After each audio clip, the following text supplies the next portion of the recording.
America right now has moved into a period of deep political polarization because the left is speeding so fast to the left. I mean, they're Thelma and Louise off the cliff.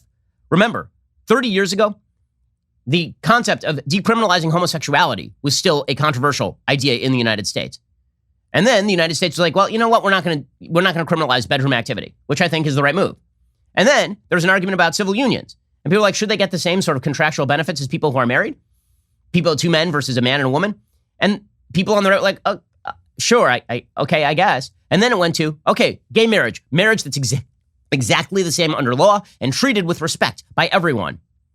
And it won't hurt you. And then it went to religious institutions have to perform gay marriages, and your child has to be indoctrinated in this. And then it went to boys and girls, since marriage now no longer is between a boy and a girl or a man and a woman. Now, because of all of that, we should just recognize the truth, which is that boys and girls don't exist. And so if a boy says he's a girl and a girl says she's a boy, that means they should compete in sports against one. Like the rush to the left on social issues from the left is unbelievable. Remember, Bill Clinton in the 1990s, being a pro-abortion politician, still said things like safe, legal, and rare.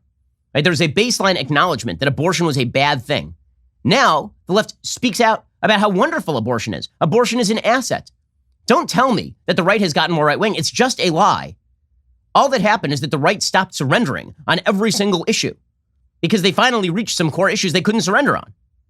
It's the left that has pushed these culture wars. It is the left that has decided to polarize Americans around issues that would have been considered absolutely uncontroversial even 10 years ago.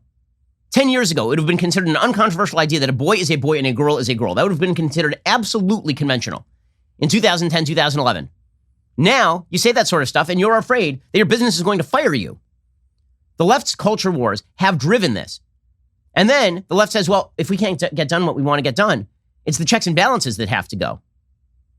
The woke cultural left has moved into the governmental left. Okay, and that merger is creating tremendous rifts in American public life.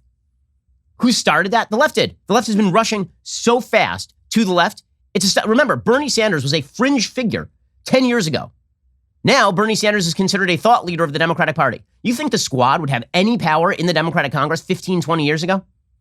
Absolutely not. They'd be seen in exactly the same way as Cynthia McKinney was seen inside the Democratic Party, who was the last Democrat who apparently Democrats were able to condemn for her overt anti-Semitism. Now you have Ilhan Omar and Rashida Tlaib and Alexandra Ocasio-Cortez leading the Squad as an ideological threat inside the halls of Congress. Don't tell me the right started this fire. That's a lie. It's not true. Donald Trump didn't start this fire. He was a symptom, not a cause. As I've said many times, Donald Trump himself, I know the left wants to treat it as though the universe began spinning when Donald Trump became president, but that's not true. He performed exactly in line with other Republican candidates. He won about the same percentage of the popular vote as Mitt Romney did. The reason for that is because the left has created a hardcore on the right of people who are going to resist them, and the more they push, the more resistance there will be. And then, of course, they'll blame you, and they will blame democracy. The battle for the culture is heating up. We here at the Daily Wire are making some big moves, so be sure to like, subscribe, ring that bell, because you're not going to want to miss a single moment.